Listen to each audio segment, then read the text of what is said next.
Hi, welcome back to Food in Common. I believe it will be our last week for the term.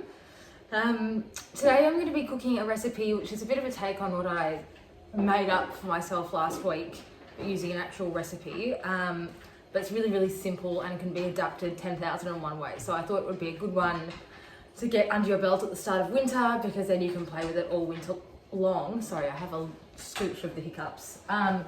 So we're making a stew today with some French lentils, some canned chickpeas, some fresh spinach. The recipe calls for sweet potato, but I had pumpkin that needed to be used, so I'm going to be using that today.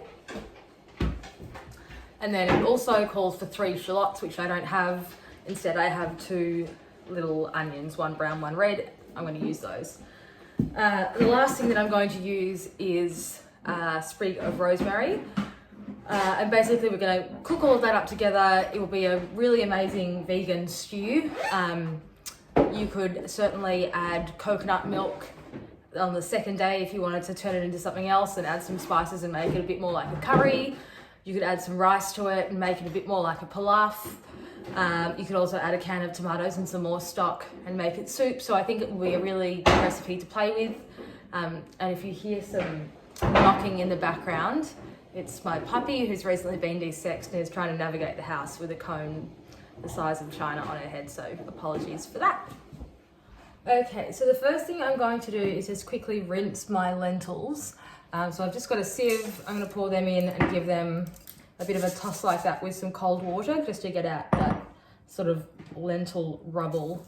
You can also pick out those sort of yellowy ones and get rid of those if you like.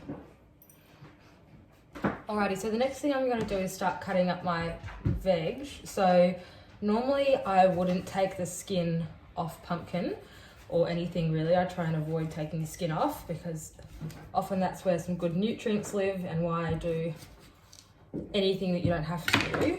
But for this particular recipe, I think the skin will be a little bit tough because I'm not going to blitz anything. So I'm just going to quickly remove that as well.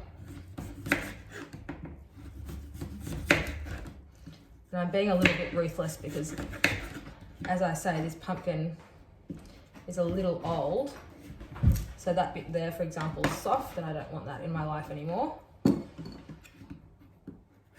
The rest of it's quite good. So just to show you what sort of size we're looking at here. I mean, my slices will never be perfect, but probably about 1.5 to 2 centimetre chunks. Okay, so the pumpkin's done here. I'm just going to quickly do my onions. So you can dice them if you like. I quite like onions in this cooked down format in long strips. So I'll show you what I do, but feel free to cut them any which way. And sorry, I'm trying to keep what I'm doing with my fingers on camera without really being able to see the camera. So what I'll do is just cut off the end like so, and then cut it long ways. Because I quite like it when you get a bit that's sort of still stuck together like that, but lovely and soft after having been cooked. I think that's a nice texture. So I'm going to do that with both of my little onions. You can also certainly use leek in this recipe as well, which would be delicious. Okay, now I've just put on a pan and drizzled it with some olive oil. So I'm using a long, sort of deep casserole dish to cook in, but any sort of pan would do. And I'm looking for my rosemary, there it is, because I'm just going to tear it off the stalk.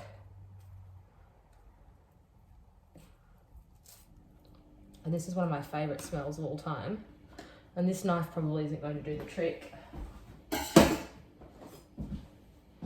because what I want to do is go over the top and cut it into really fine pieces. Just keep this in mind if you're planning to adapt your recipe later on, because rosemary, depending on how strongly you flavour it, might not go if you decide to turn it into, say, an Asian style soup or something later on. This is also a really great trick for on top of pastas or roast veggies, if you want to fry up some breadcrumbs with some finely chopped rosemary and some lemon rind and some cheese. That's a really good topping. And some of you may also remember my lemon and rosemary cake, which is fabulous, and I highly recommend Googling that recipe. It's sort of like a syrup cake. There you go. And you know, because rosemary is a hard herb, I'll probably be a little bit more cautious about how I'm chopping this than I normally would be for other herbs, just because I don't want any sort of woody bits in the stew at the end. Okay, so that's looking pretty good. I'm just going to throw my pumpkin in a bowl to the side for now and put my onion and rosemary into my pan. Okay, so you can see here that my onion and rosemary is sizzling. I've just turned it down a little bit because I don't want it to brown off. I want them to soften nicely, and I don't want the rosemary or the onion to burn for that matter. Just while that's cooking, I'll see if I can show you my tragic little girl.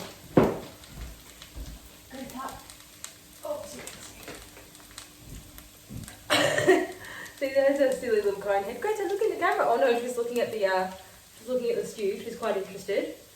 What do you think, Greta? I'm not sure. She's not sure about being up in my arms. Fair enough, I wouldn't trust me either. Alright, so that's probably been about 2 to 3 minutes. So as you can see, my onion's lovely and softened.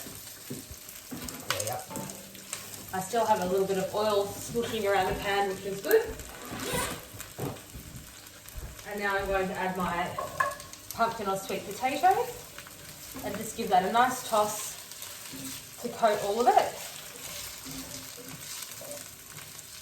And I'm going to let that cook for another minute or so just to start it off.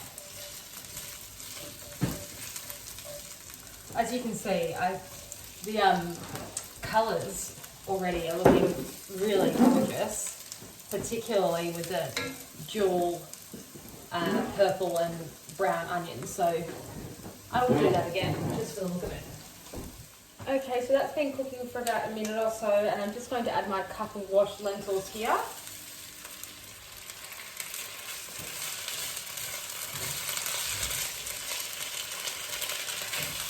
And give that a bit of a toss around again. I'm going to cook that for about 30 seconds.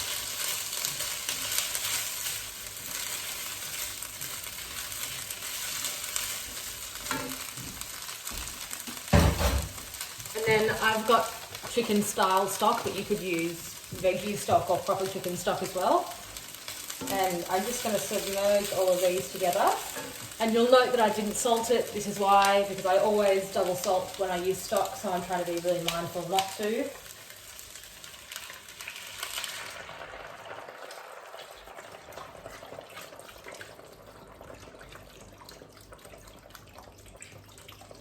And I'm really going to submerge all of that veggie and use the whole litre there.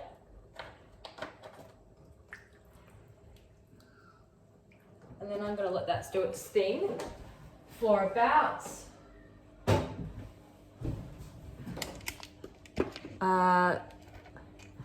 so I'm going to let that sit there for about 35 to 40 minutes just on a low heat. I'm not going to put the lid on unless I really don't think it's going fast enough. Okay, so it's been a bit more than 30 to 40 minutes, probably about an hour, and I'll quickly show you what we're looking like. Sorry about the hand. So as you can see, all of the stock has dissolved, the pumpkin is well and truly cooked, and the lentils are really plump and juicy. And I will say, it smells really good, which I don't know if it's just the stock is a good one. I just picked it up from Aldi, but for was a recommendation that it was pretty good for a cheap stock. But yeah, it smells delicious, and I'll do a taste test with you. But just putting on the finishing touches. So we have our chickpeas. I'm just going to throw those in. And then I have my fresh spinach. Now, I used full English spinach because I had some in the fridge already. But you can certainly use baby spinach as well. And I just break it up with my hands because it seems kind of crazy to cut spinach to me. So I've just stirred the spinach and the chickpeas through, and I'm going to give it another couple of minutes for that spinach to wilt and the chickpeas to warm. So while that's happening, I'll just quickly talk about what I would serve this with. So I had cooked up some corned beef yesterday, so I'll probably warm some of this up and have it with some slices of corned beef and mustard. If you're a meat eater, it'd be equally delicious with any kind of meat, really. And then other alternatives, as I said, would be to cook some rice alongside and have it like a pilaf, so mix it all together. My number one tip always is to add a spoonful of plain yogurt on top of anything. That's delicious. And if you have any pickles in the fridge as well, I really like to add some pickles to sort of freshen up the flavour. What else would I serve this with? You could definitely do like a big piece of sourdough toast and some sort of relish on the bottom, and then your warmed up lentils on top, and maybe fry up some mushrooms with it. So yeah, I think it's a pretty flexible kind of dish. Let me just have a taste and see if any other flavours come to mind.